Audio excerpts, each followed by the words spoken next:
Welcome to Collected Talks of David Solomon, podcasts on Jewish history, the Bible, Jewish mysticism, philosophy, and thought. Find out more about David's upcoming classes, publications, and other recorded lectures by visiting davidsolomon.online. And now, here's the lecture. This is the third part of a series recorded in Jerusalem in 2009. In this lecture, David uses a number of terms and concepts that may be difficult for listeners unfamiliar with this sort of material. For a list of terms with definitions, go to davidsolomon.online/podcasts and click on the link for episode 61.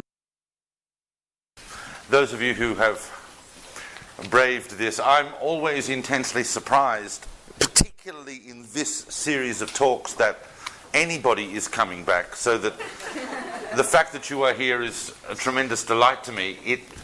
I want to start just a couple of minutes of covering some of the feedback that I've had from this series of talks. As you know, those of you who haven't been around for the last couple of sessions, I am very, very reluctant to teach this material, and that reluctance has not changed. It is being borne out constantly by the fact that people are coming to me and saying, "It all sounds very interesting, but we don't know what you're talking about." I'm one of those people. And nevertheless, to bring this material down within asarat fachim, within grasp of our intellect in a way that makes sense for us, has in fact been the basic project of Kabbalistic transmission of the last few hundred years, particularly since the Ari. And this course is dealing with post-Lurianic Kabbalah, that is the way that the tremendous revelation of the Ari has been brought down, transmitted, interpreted, and applied. We could spend years meeting every night discussing all of the various trends and ideas that have emerged from that project. So in this series of 3 talks, I'm really just talking about some of the major schools that form the background to the Kabbalistic world of today. On which subject I spoke towards the end of last week about the contemporary phenomenon produced and the visit of Esther to the land of Israel and the whole Kabbalah Center phenomenon, and I was chided towards the end that perhaps I hadn't indicated my particular feelings on that, and I want to be very, very clear that I'm not a fan of that project. I have much to say on that subject privately. For those who wish to find me right after I've woken up when I'm having my first coffee, would be the best time to get me to speak about those issues. The other thing was that, and this is a point, and I really should just spend 2 seconds on this, because it was a point made to me on a couple of occasions, that really I should indicate that not all of the Kabbalistic material that we are covering is accepted by everybody within the Jewish intellectual world. I just want to point that out. There is an entire strand of thinking, basically ever since the Zohar, so we're going back 800 years since the revelation of the Zohar, that is really rejecting this entire CHOCHMA, this entire Torat Hasod that we have received through various tremendous revelations. They are rejecting the doctrine of Sephiroth, they're rejecting the doctrine of Olamot, they're rejecting everything the Zohar is trying to tell us about the divine reality that is guiding things. Those objections continue till today, although I don't want to spend too much time talking about views that believe that the content that I'm teaching is not valid. If I teach something, it's because I believe it's important, because I believe it is contributive. The majority of the Jewish world, and when I say the Jewish world, I mean the spiritually seeking, intellectual Jewish world that is trying to find cosmological, theological, and metaphysical and spiritual answers to big questions, do accept the major revelations of Kabbalistic thought. If you ask most of the Gedolim of any generation of the past few hundred years, they will tell you that the Zohar is a genuine revelation of Torah. They will tell you that the Ari is a genuine revelation of Torah. All the great rabbis, whether they are explicit about it or not, have dealt with this material. We are talking, however, there is a minority some schools of more rationally inclined thinking, as well as others who have ultimately not gone down this path. But if that's you, then what are you doing here? And it could be you. It could be you. And you could be sitting here going, well, I'm here because I want to find out what it is I don't believe in. And that's perfectly acceptable. I'm going to touch on that maybe later in the talk. That's perfectly acceptable. But I believe, and a great many other people who are in fact far greater than me have believed, that there is in this content and material something of tremendous value to tell Am Yisrael and to tell the Jewish people, especially today as it unfolds. Now, in the first talk, I looked at two of the major intellectual branches that come out of Lurianic Kabbalah, which is Rabbi Chaim Vital, who was the primary student of the Ari, and Rabbi Yisrael Sarug, whose presence in front of the Ari has been questioned by some, but there's no doubt that he was a formative influence in the hafatzah, in the spread of Lurianic Kabbalah throughout Europe and elsewhere. By the time we go through the 17th century, these two strands are more or less distinct. But as we get to the 18th century, the various ideas are starting to be synthesized. And we looked at that last week when we looked at the Ramchal, who is a tremendously influential thinker in Kabbalistic history. Many of the schools of Kabbalistic thought today derive in some form from the Ramchal's project, and we looked at the Gra. We looked at the Gaon of Vilna and the entire school of Kabbalistic thought that he engendered. I'm staying in the same century, the same time frame more or less. I'm very fond of saying, and I'll say it again, that if you want to understand the Jewish world of today and its various streams and backgrounds in any field, you have to go to the 18th century. That is really the birth of the various factions and schools of thought that make our, what we call, the Jewish world of today. Obviously, you go back further if you want to know what's really going on. But the 18th century seems to see the rise of a great variety of different perspectives. I'm staying in the 18th century, and I am diving into the nothing short of revolution that was effected by the Baal Shem Tov and the Chassidic movement Bichlal, and certain thinkers Beprat. Tonight I am going to be talking about the Baal Shem Tov a bit. We'll talk about the Maggid, and I want to look at the thinking of two figures who really, there are many, many outstanding minds and spiritual beacons that shine out of that whole early Chassidic project, but I'm going to look at Rav Shneur Zalman of Liadi, the Balatanya, and I'm going to look at Rebbe Nachman of Bratslav. I'm going to be looking at those thinkers not necessarily as Chassidic thinkers, but I'm going to be focusing tonight on those people as Kabbalists. I want to look, because this is a course on major trends within post-Lurianic Kabbalah, to borrow a term from Sholem, I'm going to be focusing on their Kabbalistic ideas so that we can understand how Kabbalah is brought down and interpreted. And in that project, I'm hoping that we will, all of us together, succeed in bringing some form of comprehension and understanding into the material we have been looking at, so we can get a glimpse of how it can be approached. I have spoken in a totally separate context in this building on the Chassidic movement.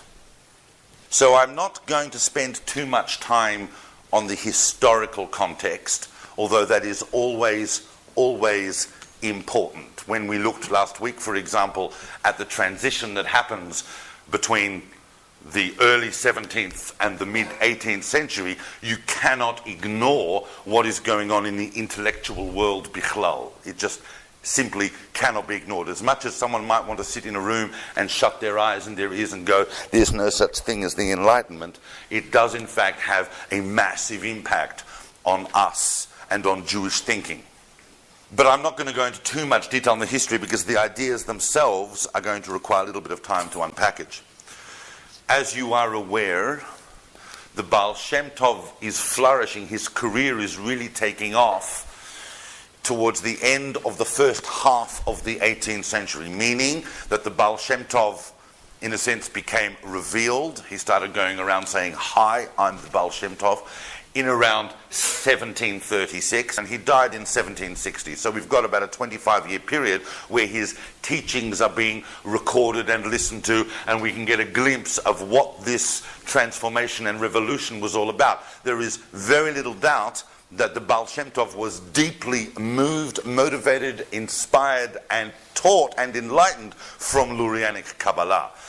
He may not have been expressing it in those terms, because ultimately the Baal Shem Tov was talking to a very, very wide group of people. Predominantly guys wandering around forests, chopping down trees and schlepping milk carts, who really didn't have time to sit down and go right through Chumash and Tanakh and Midrash and Talmud and sit down then and learn Etz Chaim.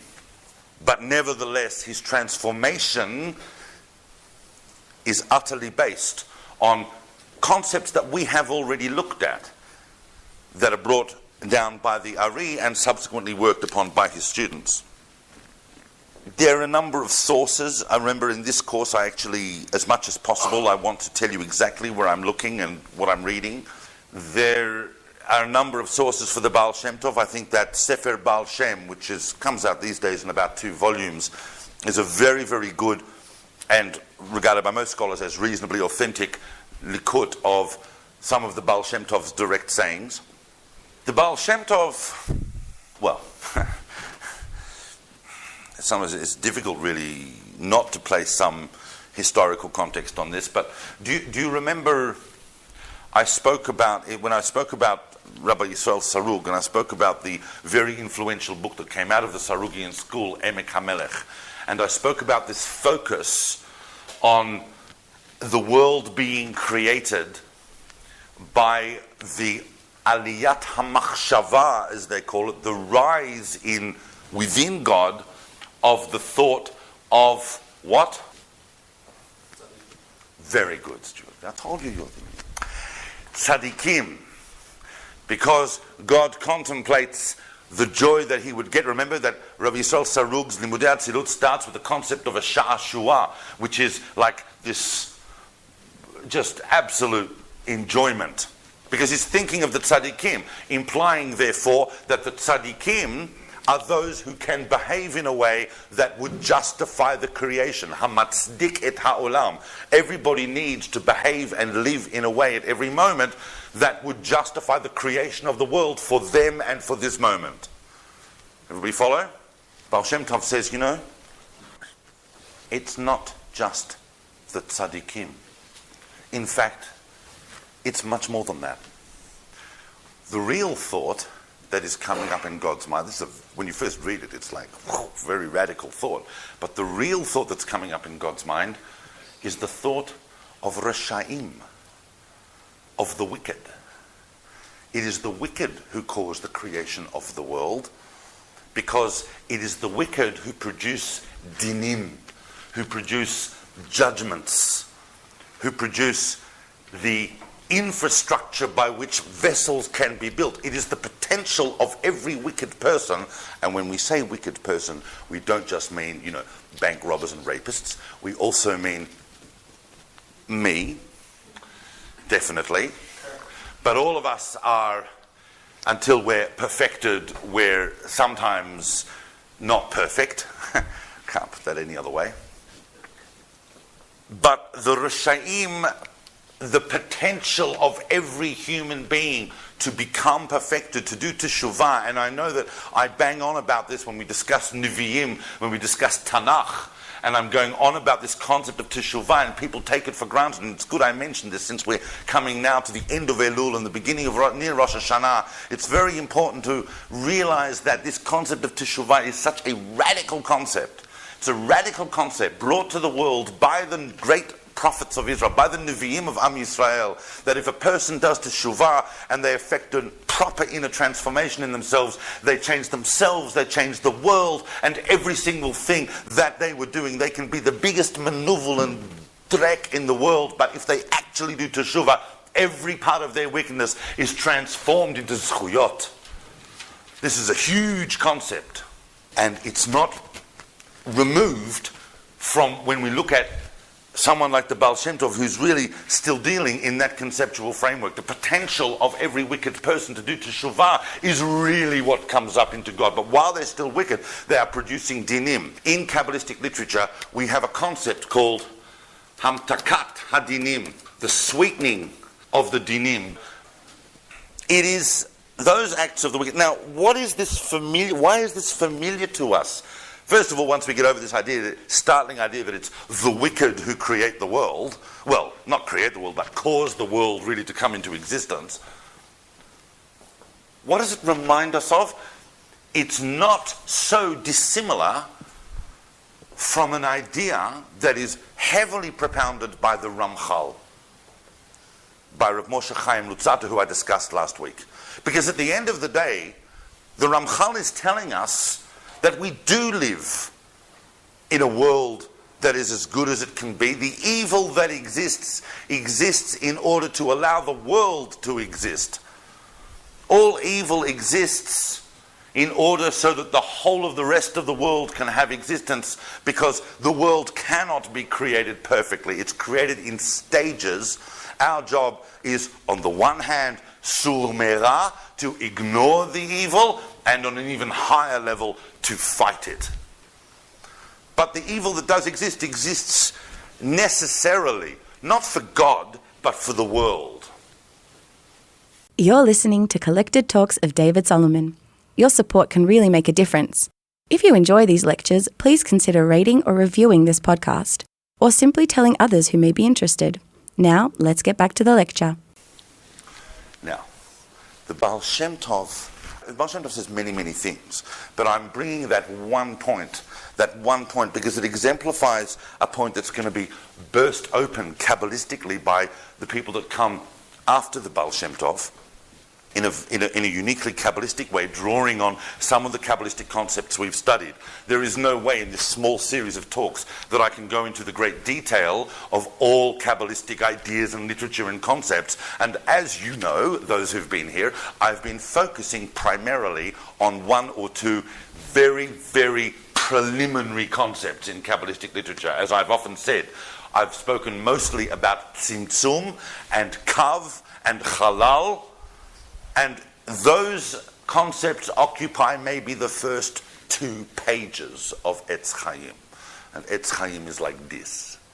So you can imagine that the literature is vast. So when I go now into Chassidic concepts, I'm focusing mostly on Halal and Tzimtzum and Kav. Everybody follow that? Don't worry if you're sitting there going, I have no idea what he means by Tzimtzum and Kav and Halal, because I will go over those concepts in just a few moments. You can see what the Baal Shem Tov is doing.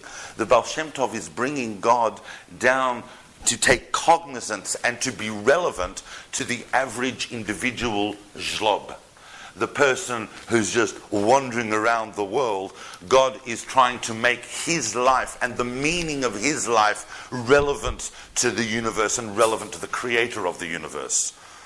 The Baal Shem Tov effects a revolution where he says, you do not have to be this big lumden. You do not have to be a big intellectual. You don't have to be a sage. You don't even have to be a tzaddik. You should strive to be a tzaddik, but at the end of the day, you can be a tzaddik even if you're an Amaretz.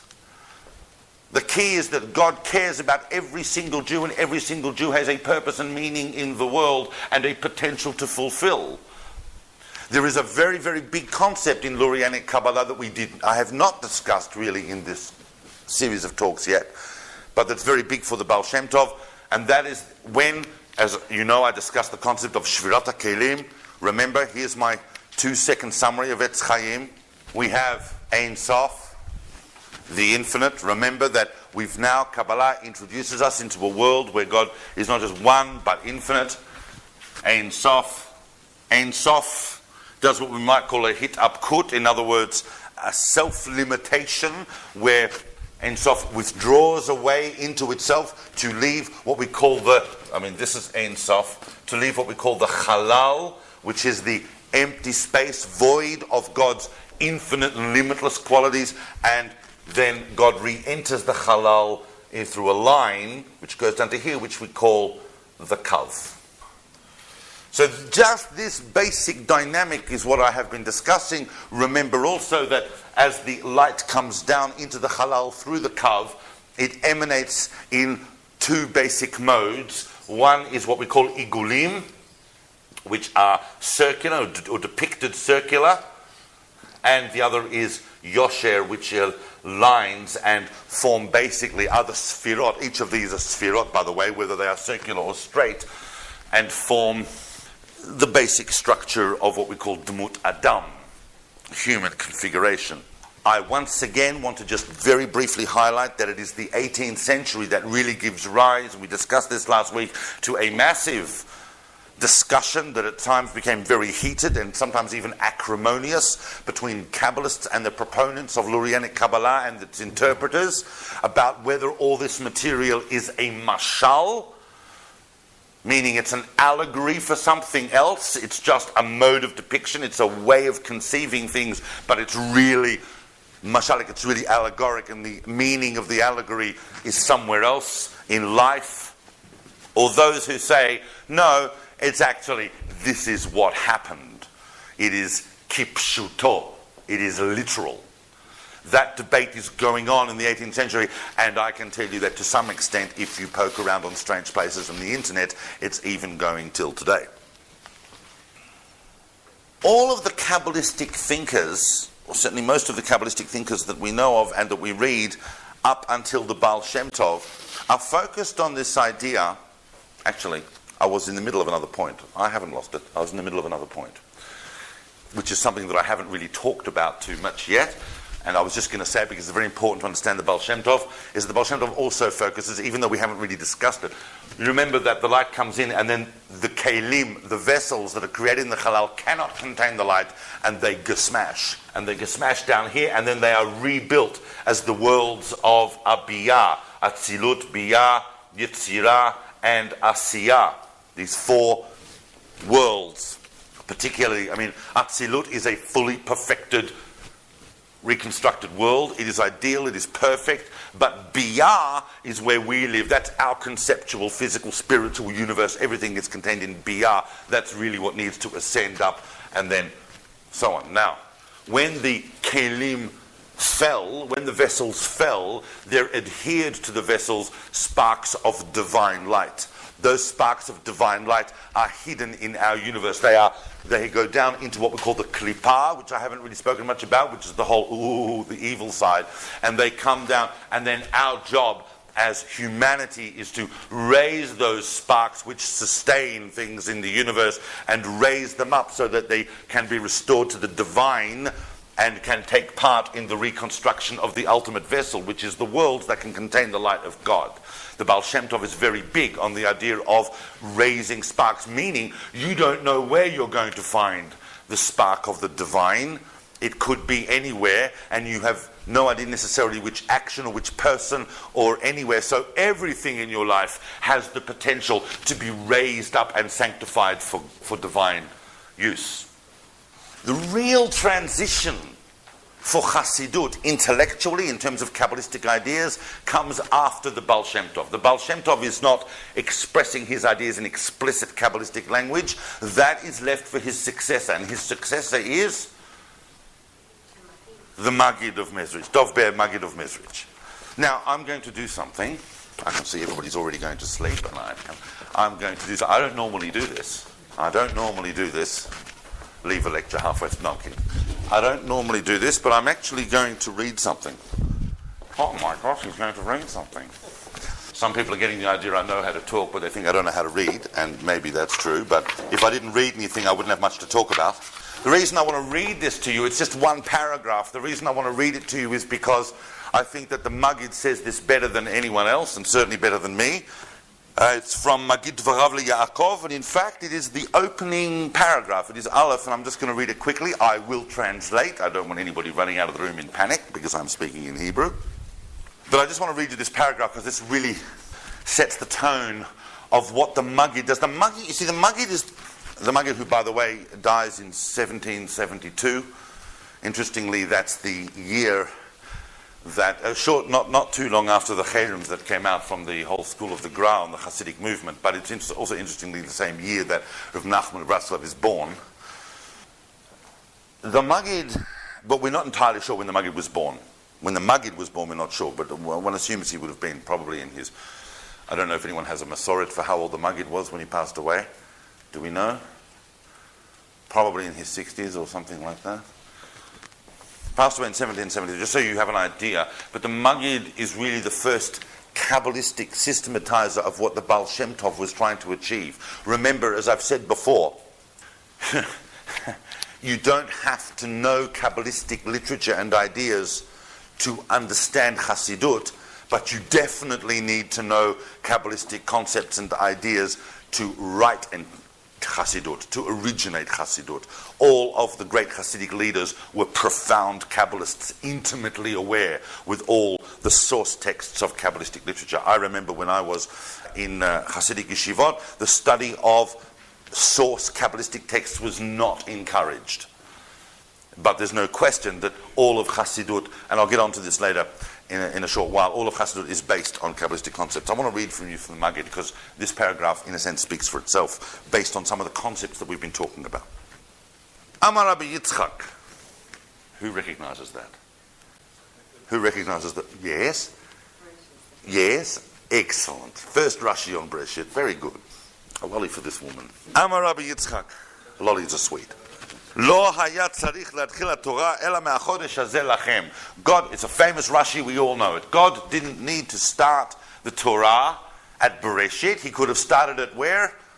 In Sefer Shmot, Achodesh Hazeh Lachem. This month, just before Pesach, take a lamb, shecht it. That's the first mitzvah we're given as a nation. So, since the Torah is about mitzvot, what's all this other stuff going on before? Why did he reveal to them the whole story of creation? And now this is interesting, because those of you who are familiar with the Rashi will know that this is the very point at which the Maggid shoots off away from Rashi, because Rashi then quotes a pasuk. Anyone remember what that pasuk is? Excellent. I'm such a learned audience. I'm very honored. CHOCHMA higid la'amo, the power of his works, he relates to his people. But in fact, the Maggid says something very different. Mipnei she'amru na'aseh v'nishma. Because Am Yisrael at Har Sinai said, na'aseh v'nishma, we will do, v'nishma, meaning not just we will hear, but we will understand. The whole point of these Kabbalistic revelations are so that you will understand how the world comes into being. It's important to understand that to give you and the world meaning. Al derech shamru razal, and it brings from Zohar, Yisrael ala b'machshava, the thought of Am Yisrael, the thought of the Jewish people, rose in thought before God. Kedimat ha'atzon, this rising or progression of will, haya bishvil sheyihu Yisrael tzadikim b'chol dor vador, so that the Jewish people will be righteous in every generation. Tzimtzem Hashem yitbarach kiviyachol et behirato. God, as it were, did a tzimtzum, did a contraction of his brilliance, which is the really infinite light that needs to be contracted in order for existence to take place, perceived existence to take place.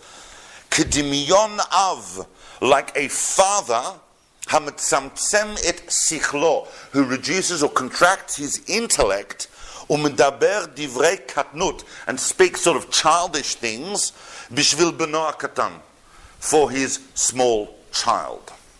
A very famous analogy of the Maggid about how TZIMTZUM works.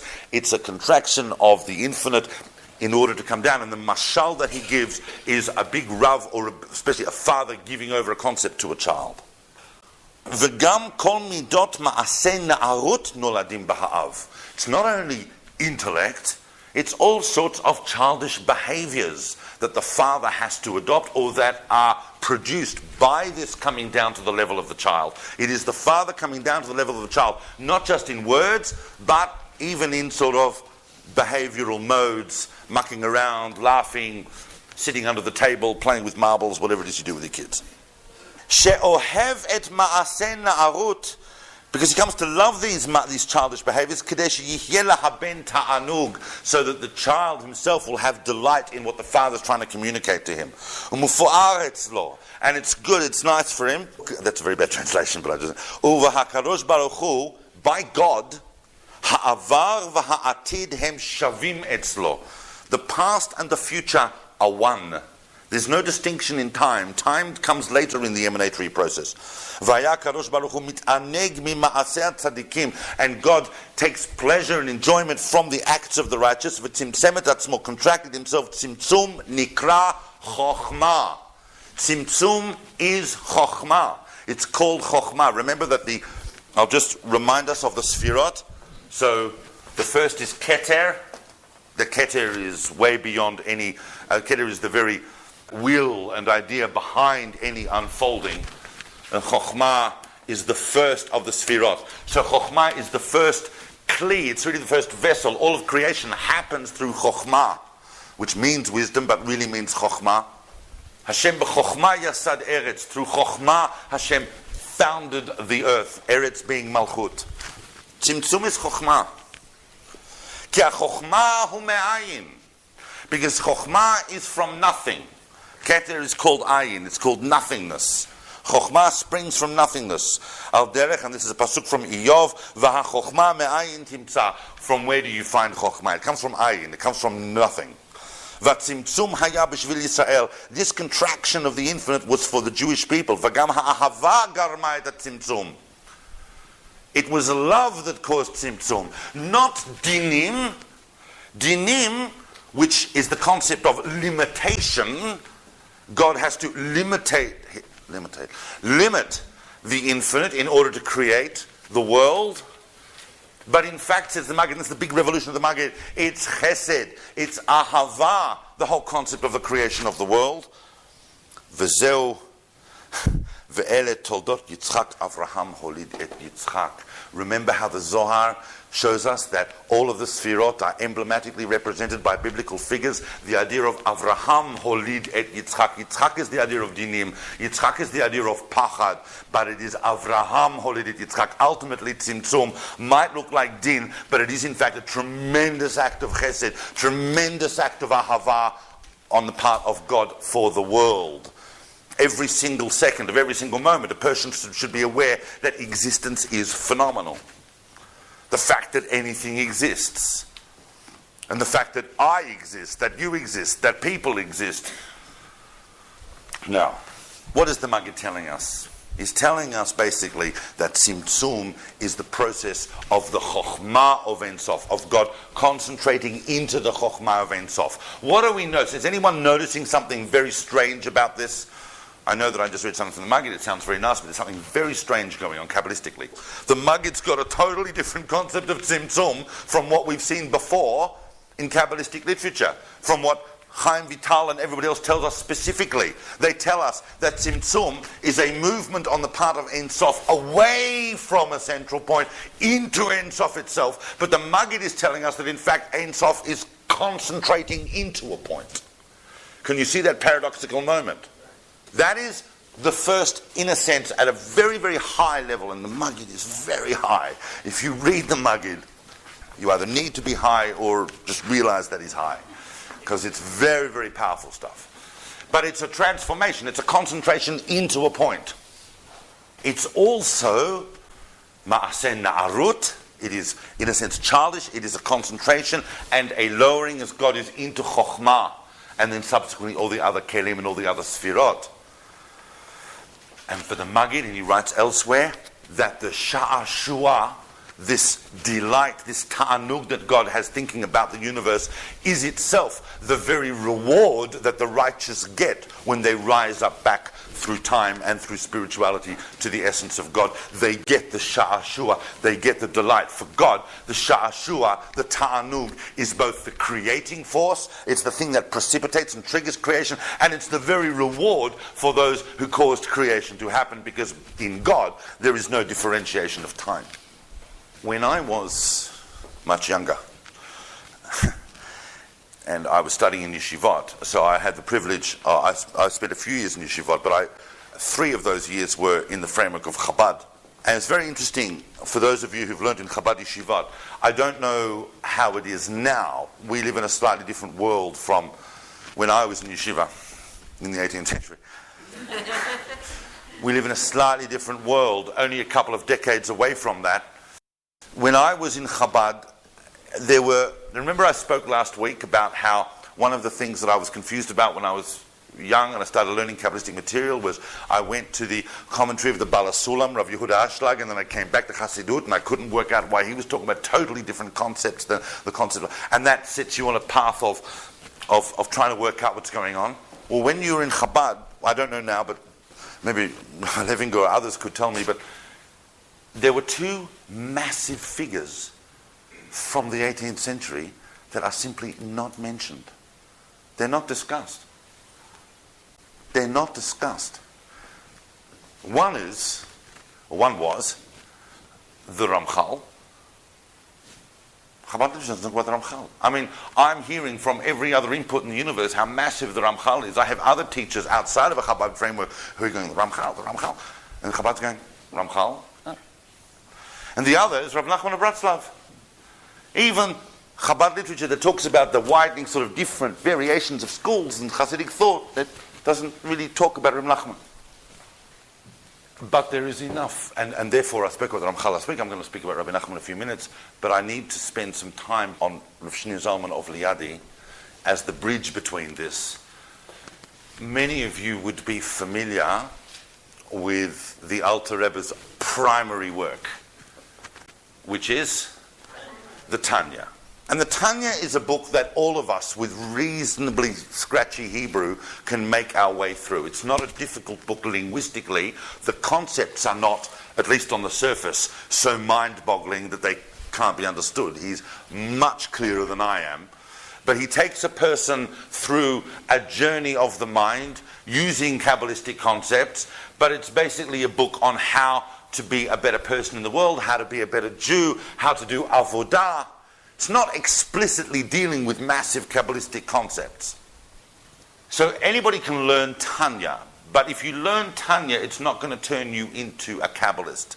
It might mention concepts that might have you running off to various books, but unless you go back to the Kabbalistic sources themselves, you won't necessarily get a picture of what's going on Kabbalistically. That is not the case with all of Rav Shneur Zalman of Liadi's other writings. There is a huge gap Kabbalistically between the Tanya and his other writings, primarily all of his Ma'amarim, but particularly his massive Perush on the Torah, which is contained in Likutei Torah and Torah Or. What I'm going to talk about now, to try and sum up what Chabad does Kabbalistically and what the Alter Rebbe does Kabbalistically, is taken mostly from Torah Or, and certainly the first few pages there, but also his phenomenal Perush on Parshat Vayera, and from Perek Lamed Chet of Tanya, which I think lays out extremely well the whole approach about what I'm talking about and how that translates into Avodah. Make no mistake, at the end of the 18th century, or towards the end of the 18th century, the Gaon of Vilna on one hand and Rav Shneur Zalman of Liadi on the other represented the two giant beacons of possible spiritual directions. I wish I had a little more time to go into the Alter Rebbe more on a biographical note. Of course, he was born in 1845 on... what did I say? I said 18, I mean 1745. Did I say 1845? No. Yeah, he's in the 18th. Sorry. Thank you. If I ever do that, tell me. Because it's not me talking, it just comes from 1745 on Chayil, and he passes away in around 1813.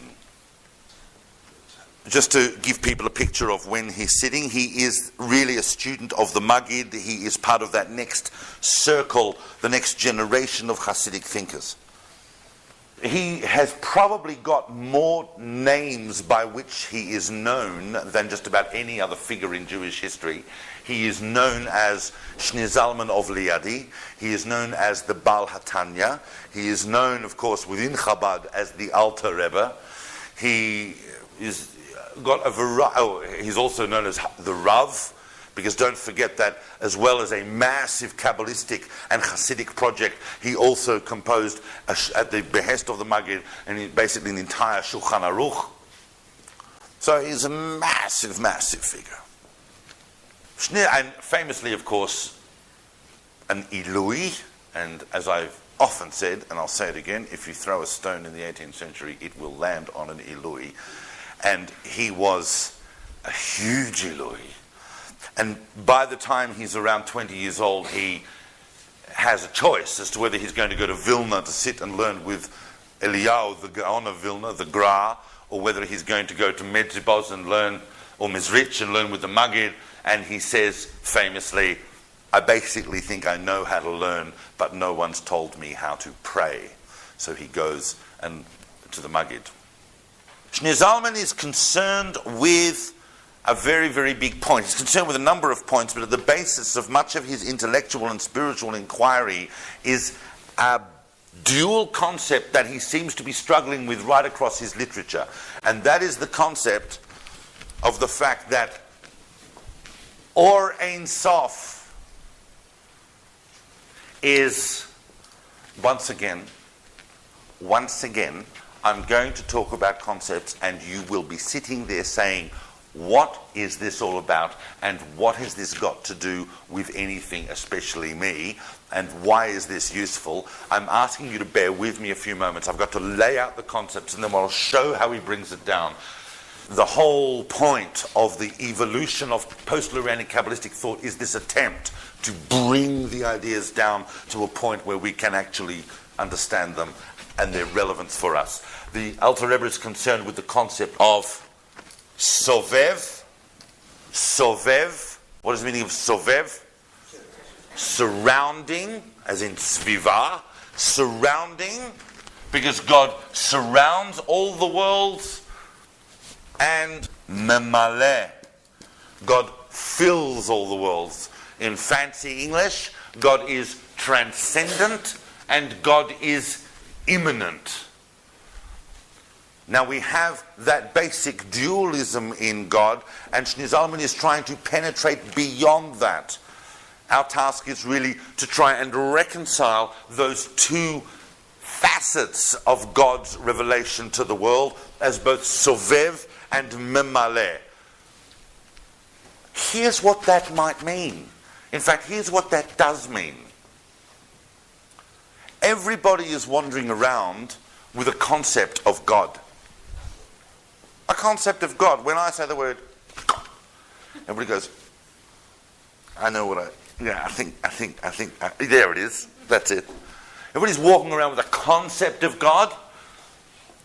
And all of us, presumably, walk around with a notion of what God expects from us in the world and our general behavior, whether that is ritually through mitzvot, whether it is through limud Torah, whether it's through just being a spiritual Jew in the world and what that entails. That's a more immanent concept of God, but at the same time we need to reconcile that with what our general concept of God is. Whether we study philosophy, whether we study Kabbalah, what's the relationship between these two is one of the projects of Shneor Zalman. But even just intellectually, the concept of Sovev and Memale, he's struggling through much of his material to reconcile this idea.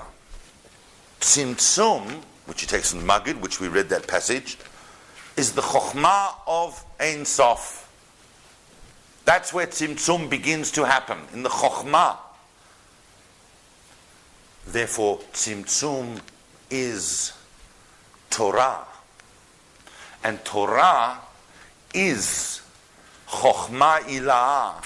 Chochma, the supernal Chochma into which God is concentrated. Remember, the Torah and the letters of the Torah create the world as they come into it. It is therefore the Chochma of every level. Kabbalah, for example, is the Chochma of Atzilut. At least in its external form. It is the wisdom of understanding the world of Atzilut. The interior of that, the pnimiyut of that, is Chassidut. But I'll touch on that at a moment. Of course, for the Maskilim, who actually produced Etz Chaim, did the first printing of Etz Chaim in Satanov in around 1790. For them, it was more about the Atzilut of Chochma than the Chochma of Atzilut. It was about the emanation of wisdom rather than wisdom of emanation. That's a private Kabbalistic joke. You can either laugh at that or not. Okay. So the Chochma Torah comes down at each level and is ultimately Chochma Ila'ah. Doesn't just come down, it's drawn down into this world, into Olam Ha'asiyah. Remember, the lowest of the four worlds, this world of facts. This world of Olam Ha'asiyah, this world of facts, this world of actions, to become the or, to become the light of Malchut, to become the light of this world. What is it about light? Light you don't see, you see by it. It is the medium of a revelation by which divine reality can be perceived as it comes into this world. That's interesting, because if you remember last week when I was discussing the Gaon of Vilna, the Gaon of Vilna ends, and that whole amazing perush he's got on Sifrei Tzniuta, where he describes the fact that he wants you basically to become, well, what's coming through the Kav is Torah, and he wants you to become like the Kav and to raise Malchut up to Chochma. In a sense, there is a reverse direction happening for the Alter Rebbe, where he wants Chochma to come down into this world. It's about Chochma. Oh, okay. I can see that people are looking at me with complete. Look, Chochma and BINA, and then we have several Sephiroth, Chesed, Gvura. I've done the Sephiroth before on every other occasion, so I'll just do them now because I need to show you something. Tiferet, Netzach, Hod, Yesod, and Malchut. Now, there's groupings of four. It's a very big grouping. Chochma is, putting aside Keter, Chochma is one, Bina is two. These six are considered as one, which we know as Zer and Pin, which is Zah, and Malchut is a separate level. Basically, obviously, these parallel the four letters of the name of God, etc., and the four worlds and all the other correspondences that you have in Kabbalistic literature. There are really two types of spiritual perception. There is the relationship between Chochma and Malchut, and there's a relationship between Bina and the Midot known as Zah. I'm going to draw something for you that will illustrate that. Be wary of pictures. Be very wary of pictures. Especially pictures by me, because I'm very, very bad at it. Bina is an encompassing totality, creates the Midot. So this is one relationship. Chochma, which is in a sense inside Bina, has a relationship with Malchut. These two types of relationship implicate not only Sovev and Memaleh, but the dualism of Tfilah and Limud Torah. Limud Torah, which is the full intellectual investment, is in fact the relationship of Chochma, the higher Chochma, coming into Malchut. That is why for Limud, what's the fundamental difference between Tfilah and Talmud? What's the real difference physically? One you're standing, one you're sitting. Concept of Limud Torah is done by yeshiva, and the concept of Tfilah is done by Amidah. Oh, I knew that someone would disagree, and I knew that person would be. Sorry? He said you stand when you learn Torah. There are those who... I'm going to continue with this metaphor because you're right, but you know what I mean. There's a full intellectual investment. This, of course, is the ultimate point at which we are trying to... Although Shneur Zalman is, of course, within the Chassidic framework, and one of the things that the Baal Shem Tov did was to, in a sense, prioritize tefillah over limud. Why? Because tefillah, prayer, was something that could be performed by anyone and had a direct access. But for Shneur Zalman, who is regarded as the rationalist, if you like, the intellectual of the entire Chassidic movement, hence Chabad and so on. It is precisely the vessels of the intellect that are designed in order to bring down God and draw down into this world, because God is drawn into this world primarily through CHOCHMA and BINA and then Da'at, and Da'at contains, and this is not Shnei Zalman, this is already going back to Etz Chaim, Da'at, which is the synthesis of Chokhmah and Binah, Da'at contains its own set of midot, its own set of faculties by which it is expressed. It gives birth to faculties which are, what are the midot of Sechel? The midot of Sechel, please stay with me. I know that I've lost 3/4 of you, but please stay with me. The midot of Da'at are Ahava and Yirah. Ahava and Yirah, love and awe, AWE, are the midot that are engendered by the intellectual process of what? Of contemplating the greatness of God. Contemplating the greatness of God is a concept in Chabad thought called HITBONENUT. In HITBONENUT, when a person contemplates on how infinitely great God is, it gives rise inside the intellect, inside the mind, to the qualities of love and fear. Those qualities then control the midot of a person so that they behave in a world in a way which exemplifies the revelation of the wisdom of God in the world, Chokhmah and the awe of God in the world, by working towards Bitul Hayesh. Bitul Hayesh is the annulment of self. This works not only on a microcosmic level for an individual person, but also with humanity bichlal, which means that the coming of supernal wisdom into the world affects the tikkun required by humanity in order to become a vessel. For Shnei Zalman, the world doesn't really exist. TZIMTZUM never really happened. The whole thing is just the perspective that we have down here. It looks like, guys, we have a world. Ultimately, in terms of the absolute essential divine reality, it never happened. The whole point of the creation of this perception here on earth, this Alma de Peruda that we seem to be living in, is because God wants, in the ultimate sense, Dira betachtonim. Those who are familiar with Hebrew and hear that for the first time find that very strange. It means a dwelling place in the lower worlds, so that God can be completely revealed at all levels. So created creatures like ourselves can have a gradual and perceptive relationship of the divine. Light is that by which things become clear. The light is chokhmah ila'ah at this stage, but what is ultimately to be drawn down into the world is the light that is even beyond the chokhmah. The atzmut ein sof, the essence of ein sof itself, will come into the world. But at this stage, the tzimtzum allows us to perceive that there is a world.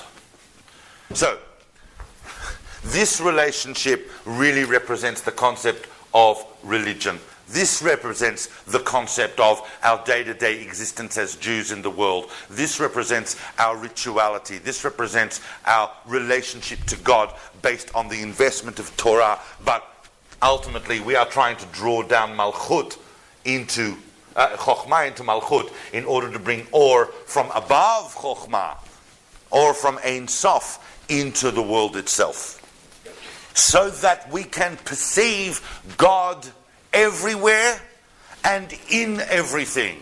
Remember, there's a very fine line between saying God is everything and God is in everything, which is the big red text to mark line of Epicurus between Spinoza and the others. I was referring to a discussion, a remark made within scholarly literature between the difference between pantheism and panentheism. There's a danger in saying that God is everything, because then I can just, go up to this pillar and treated as God. Obviously, everything in reality is God, because there's ein od milvado, there is nothing else besides God.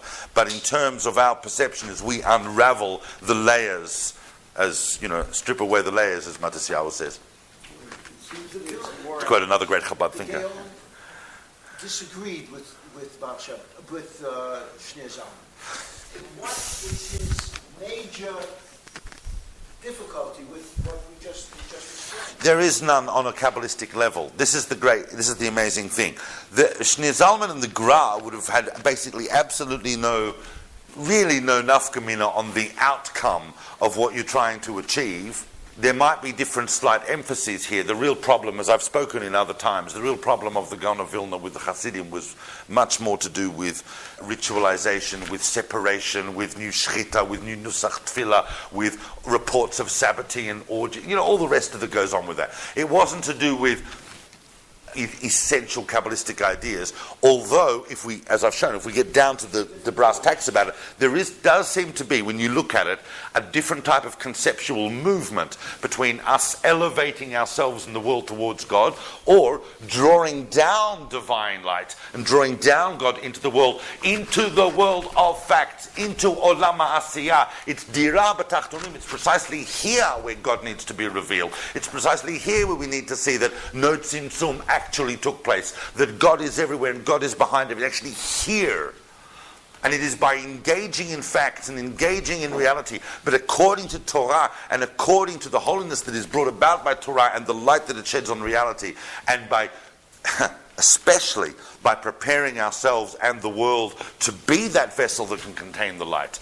That, of course, leads on to other subjects. Of course, the key to that is the concept of Ahavat Yisrael, the concept of every Jew feeling responsible for and loving every other Jew, and then ultimately also having some form of responsibility for the whole of humanity. I want to just talk, I want to talk a little bit, just to move on, to tie this up, because the thought processes are very similar and very subtle, but if you really want to bring it down, I just want to talk about Rebbe Nachman for a bit on the subject of the halal. As you can see, as you know, all of these Chassidic giants talk about a great variety of Kabbalistic concepts. I've just picked one Kabbalistic concept as a theme throughout these talks to show you how Kabbalistic ideas evolve. I don't know that I've done justice to the Alter Rebbe. There's still in my mind somewhere floating around going, David, there's a major point that brings that together, but that's okay. If someone wants to trigger that in a moment, they can. But maybe it'll be triggered by this. Rebbe Nachman was a very, very complex figure. Once again, I haven't got time to go into it biographically or historically. He's the great-grandson of the Baal Shem Tov, and he seemed to attract the concept of machloket wherever he went. Braslav, of course, went into a state of katnut, meaning to use Kabbalah. That's a great thing. The more Kabbalistic concepts you learn, the more you realize that the language and concepts of Kabbalah can be used to describe anything you want to in the world, whether it's a terminology, it's a consciousness paradigm, so that you can describe matters in science or in history using Kabbalistic concepts. But Braslav went into what we would call a katnut, meaning into a more diminutive and diminished form for many years. It has, however, in the last 20 to 30 years, blossomed again to become one of the fastest growing and dynamic movements in the Jewish world today.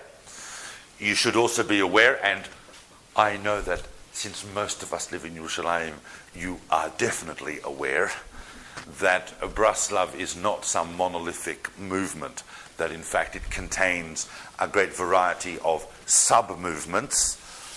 The nanachs who are jumping around in the middle of the traffic are only one specific trend within the world of Rebbe Nachman. Rebbe Nachman famously, obviously, chose to die and be buried in Uman, and his burial site has been a focus of pilgrimage for a long time. We're coming up now to Rosh Hashanah. It's a very, very big thing for Braslav Chassidim to go. Who has been to Uman, by the way? Okay. How was that? Amazing. Yeah, I'm told it's very interesting. Interesting because we've been learning that the world, that TZIMTZUM, is affected by dinim. And then the Maggid tells us that the world, the Tzimtzum, really comes about through an act of chesed on the part of God, through an act of ahava, and that is why ahava is deep in the fabric of creation. But in fact, Rebbe Nachman tells us, and obviously Rebbe Nachman's literature is huge. I'm focusing mostly on Likutei Moharan, and within Likutei Moharan, those who want to read up, I'm talking mostly about Drushim Samach Daled and Ayin Chet, those Likutim in Likutei Moharan, that Tzimtzum is really comes about through Rahmanut, through mercy. What is the difference between Rachamim and Chesed? Chesed is an unqualified outpouring of benevolence. Rahmanut is benevolence, but with an awareness that this benevolence is not without its structured limitations. Meaning, generally, the classic idea would be that if you grant someone leniency, or you pardon them, or you apply rachamim, let's say in a judgmental or court situation, then you are aware of this person's guilt, but you are giving them chesed inside that vessel of guilt. In other words, it is chesed inside din, is how rachamim comes down to the world. The world is based on rachmanut. Sorry? Clemency is a nice idea. Yes, that's a nice way of translating it, as opposed to simply unbridled chesed. That idea takes us back to the Baal Shem Tov, and the idea that the wicked have also got a part to play in the causing the creation of the world. But Rebbe Nachman says, this whole business of the halal, this business of the halal and the tzimtzum. I'm not going in now to the whole Chassidic thought of Rebbe Nachman. I'm not talking about the concept of Hitbonnenut. I'm not going to talk about Rebbe Nachman's other concepts. I want to talk about Rebbe Nachman as a Kabbalist, the way I want to talk about the Alter Rebbe as a Kabbalist. Remember that all of the Chabad Rebbeim, all of them were not just huge thinkers within Chassidut. They were all massive Kabbalists. And all of their writings show a phenomenal acquaintance, deep familiarity with all the major texts of Kabbalistic literature, and similarly in Rebbe Nachman. Once you learn a few basic Kabbalistic texts, you will start to recognize in Rebbe Nachman that his entire Chassidut is based on a deep familiarity with the Ari, although Rebbe Nachman is famous, especially in Likutei Moharan, for not really quoting any Jewish texts between basically the Midrash and himself, which would fit with the Masoret that he was basically possibly at the level of a Tana. But he does quote the Ari in different times in Lurianic concepts. The Halal, says Rebbe Nachman, cannot be understood. Oh, certainly not by us now. In the future, it may be possible to understand Tzimtzum and to understand the Halal. Right now, we don't.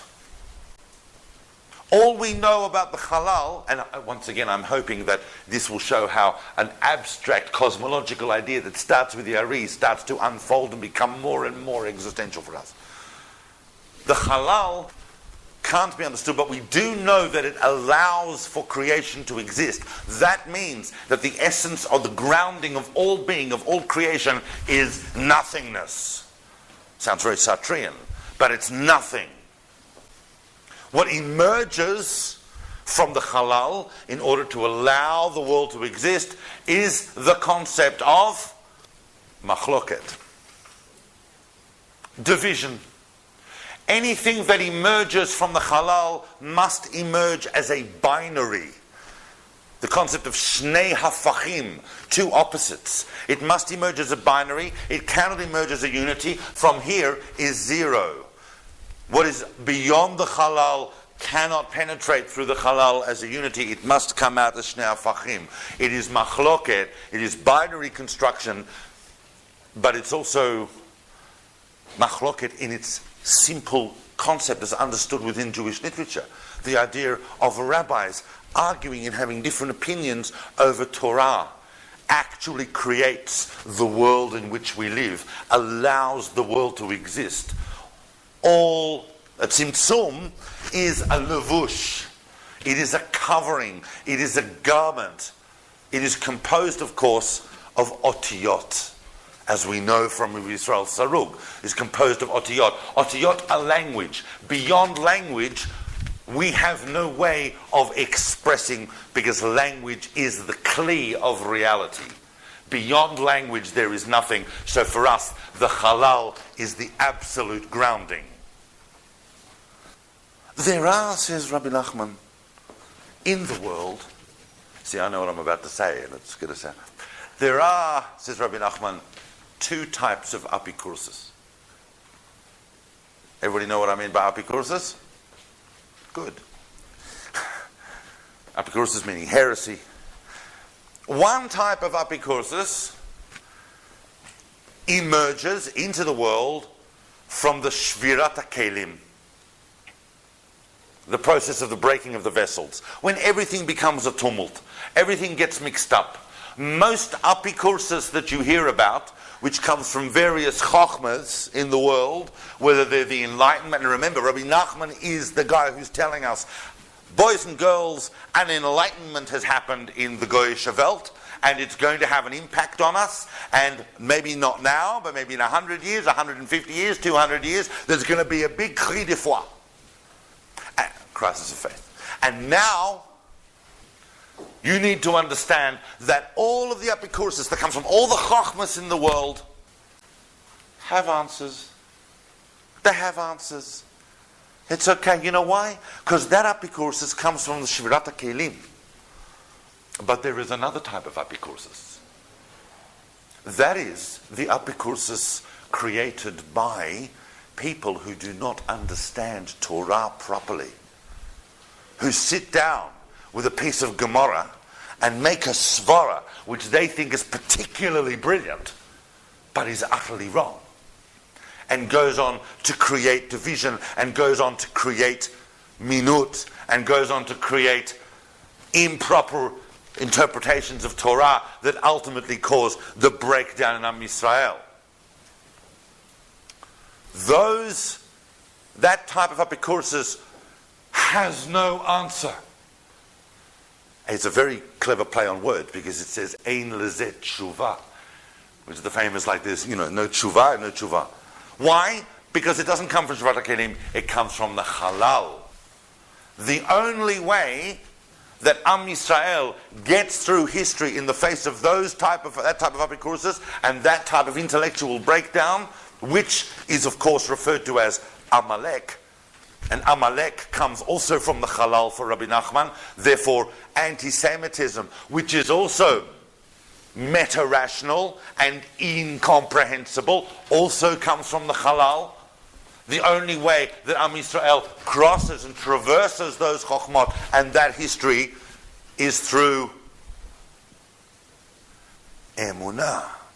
And emunah, he doesn't tell you this, but he comes as close as saying it. So I'm just on this one point I'm interpreting. Everything else is pure Rebbe Nachman, but I'm interpreting that emunah is the kav. Because emunah is that which connects us with something that is beyond the intellect, beyond language, beyond chochma, to ultimately connect with Ein Sof itself.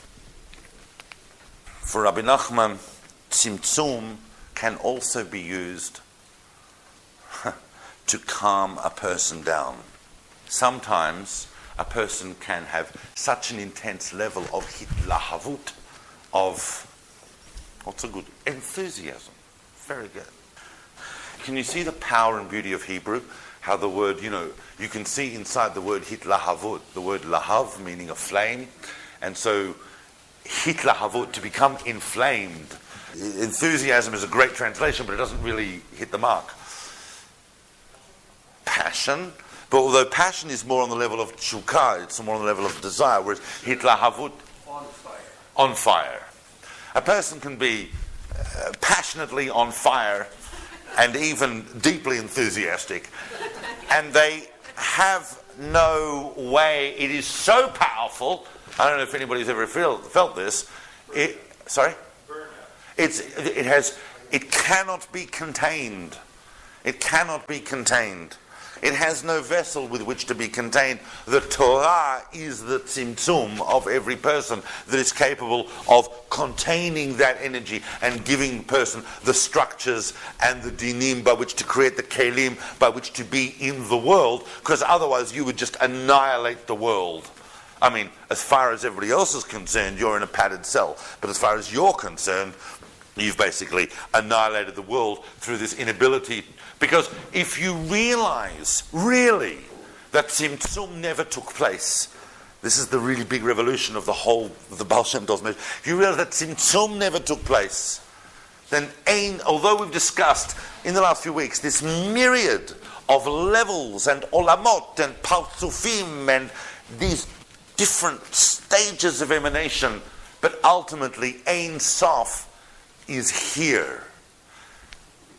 The infinite essence of God is here and can be revealed here in this world through and by you and by us and by every single human being has the potential. That's what a human being is, someone who has the potential to reveal God in the world. Obviously, I have focused on the Kabbalistic concepts within just 2 or 3 major Chassidic thinkers. As you are aware, and I've only touched on it, there are many, many concepts I haven't discussed. This 5-fold division, 4 plus KETER, also obviously parallels the 5 levels that are distinguished within Kabbalistic literature of the soul. Basically, everyone has a nefesh. This is symbolized by the level of soul called ruach. Ruach is a spiritual level of the soul that is revealed to everybody at various times, but obviously we strive to have that revealed most of the time. You know how sometimes you can be at a really special event where it's very mystical, it's very spiritual. You might be at a chatuna, or you might be somewhere and you say, wow, what a ruach and things. So imagine like being like that all the time would mean that you were infused with ruach. Obviously, neshama is a level that is only very, very rarely revealed to unique individuals. Everybody has a little bit of this, but to be fully revealed, and certainly fully revealed at the time, is only afforded to the greatest sages. Chaya is this level. Yechidah never comes down into the world. That's keter. 1 second. What am I doing? Neshama is BINA. Chaya is CHOCHMA. Sorry, I just mixed up the diagram. So there are these levels, and I'm telling you this so that people don't look at Kabbalistic literature and go, oh, he didn't talk about that. That's such a basic concept. How come he never said that? So I just wanted to say that over the last few weeks I didn't talk about really the soul. The soul is a whole other thing. I've given talks in the past on the concept of Gilgul and the concept of Neshama and exactly what happens with it. So we might do that again sometime in the future. Bear in mind that the key to understanding the Kabbalistic notion of transmission, and also what pure Kabbalistic literature and Chassidic literature and all its offshoots are really trying to inculcate, is the idea that there is a divine reality. We access this divine reality through the relationship that the Jewish people have with God, and that we are given a purpose and meaning in the world. The Adam de La'ela and the immanence of God in the world, which is represented by Kabbalistically by Ze'er Anpin, and the Hitlahavut of Ein Sof inside Ze'er Anpin through Ak and then Atzilut and so on, really metaphorizes the actual person. And so we rise to meet Zah. Zah comes down to meet us. The relationship between Zah and Nukva, I'm using Kabbalistic terms at the moment, of course, is the essence of our relationship with the world and with history and so on. So I have only done Rashi Prakim. I have really, really only absolutely touched the absolute outside of Kabbalistic knowledge, just to give an idea about how these things are drawn down. Remember that in the Idr Rabbah at the beginning it says that those who really reap the field of Kabbalah are few. Many, many, many people hear Kabbalistic concepts and they go, and they walk away. It means that you are not ready for them, or they're not ready for you. When you want to open yourself up to understand what the great revelations of Kabbalistic thoughts and ideas are to Am Yisrael, then the right teacher appears. But once again I emphasize, don't follow anyone who says my derech is the derech, and ultimately go back to source texts. That's why this is the wrong way of teaching it. Go back to source texts and look for yourself and try and make sure that everything you learn is sourced and contextualized. I certainly thank you for listening to this series of talks. This is going to be painful for me this evening. I'm going to wake up and remember what I didn't, that point that brings it all together, and you would walk away going, wow, he made so much sense of it. But instead you're going to go away going, once again, a big challenge of ideas. But I'm hoping that you can see that through Chassidic thought, they're bringing down Kabbalistic ideas to become more and more a part of the world. How a person feels responsible for fixing the world. How a person feels responsible for basically being God's representative in the world. That is the key to what the Kabbalah is trying to do in the symmetry between the upper worlds and the lower worlds, as the Zohar says. I know that many of you only come out of amusement to see if I'm going to run out of topics. Some of you have suggested topics. We're going to look more and more into that. Thank you guys for listening. Thank you for listening. We hope you enjoyed the talk. For episode notes and transcripts, or to learn more about David's next classes and projects, visit davidsolomon.online. You can also find David on Instagram or Facebook. Thank you. We hope to see you again soon.